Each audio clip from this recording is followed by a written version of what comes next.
Formula ఈ car race లో కేటీఆర్ పై ACB case నమోదైంది. A1 గా కేటీఆర్, A2 గా IAS అరవింద్ కుమార్ ని చేర్చారు.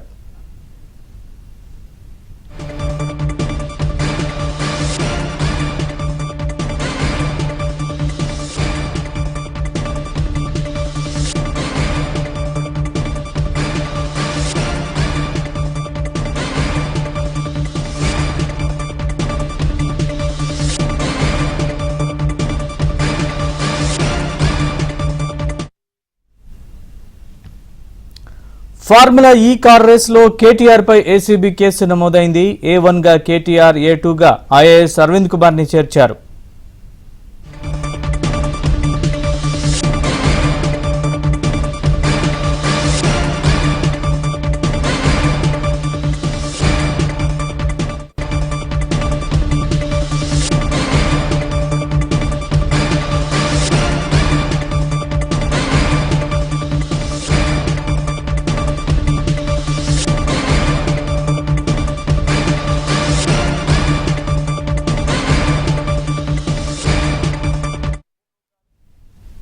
ఫార్ములా ఈ కార్ రేస్ లో కేటీఆర్ పై ఏసీబీ కేసు నమోదైంది. A1 గా కేటీఆర్, A2 గా IAS అరవింద్ కుమార్ ని చేర్చారు. ఇదే అంశానికి సంబంధించి మరిన్ని వివరాలు మా ప్రతినిధి ప్రవీణ్ అడిగి తెలుసుకుందాం. ప్రవీణ్, చెప్పండి పూర్తి వివరాలు.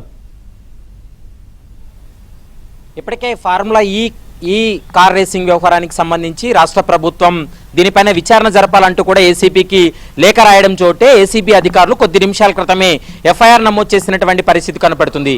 2023 ఫిబ్రవరి 11వ తారీఖున ఎంతో ప్రతిష్టాత్మకంగా అప్పటి బీఆర్ఎస్ ప్రభుత్వం ముఖ్యంగా హుస్సేన్ సాగర్ చుట్టూ దాదాపు 2.8 కిలోమీటర్ల ఈ కార్ రేసింగ్ కూడా పెట్టడం జరిగింది.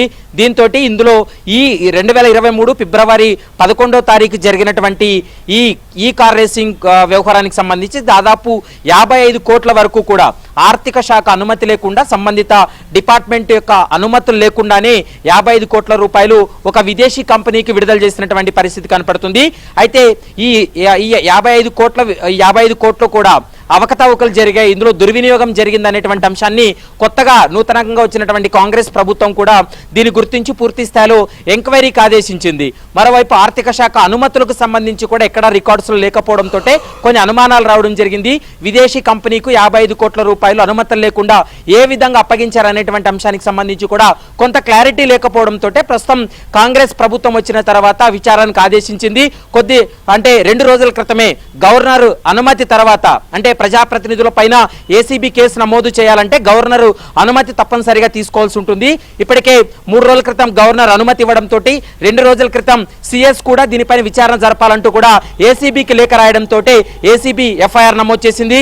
ఇందులో A1 గా అప్పటి మంత్రిగా ఉన్నటువంటి కేటీఆర్ ను, A2 గా IAS అధికారి అరవింద్ కుమార్ తో పాటు A3 గా ప్రైవేట్ కంపెనీకి సంబంధించినటువంటి CEO ను కూడా చేర్చుతూ ఎఫ్ఐఆర్ కూడా చేయడం జరిగింది. ఈ కేసుకు సంబంధించి మొదటగా ఈ ముగ్గురికి నోటీసులు జారీ చేసి విచారణ జరుపుతారు. ఎందుకంటే ఒక విదేశీ కంపెనీ కూడా కొంత ఒప్పందాన్ని ఉల్లంఘించిందనేది స్పష్టంగా అర్థమవుతుంది. 2023 ఫిబ్రవరి 11 నిర్వహించినటువంటి ఈ కార్ రేసింగ్ తర్వాత 2024 ఫిబ్రవరి 10వ తారీఖున ఫార్ములా 10 ఈ కార్ రేసింగ్ నిర్వహించాల్సి ఉంటుంది.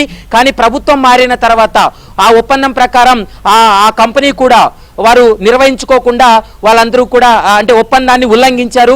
ఒప్పందాన్ని ఉల్లంఘించిన తర్వాత ప్రభుత్వం దీనిపైన దృష్టి పెట్టి విచారణ జరిపితే దాదాపు 55 కోట్ల వరకు కూడా నిధులు దుర్వినియోగం జరిగిందనేటువంటి అంశాన్ని ప్రస్తుతం ప్రభుత్వం గుర్తించింది కాబట్టి దానిపైన విచారణ కొనసాగుతుంది.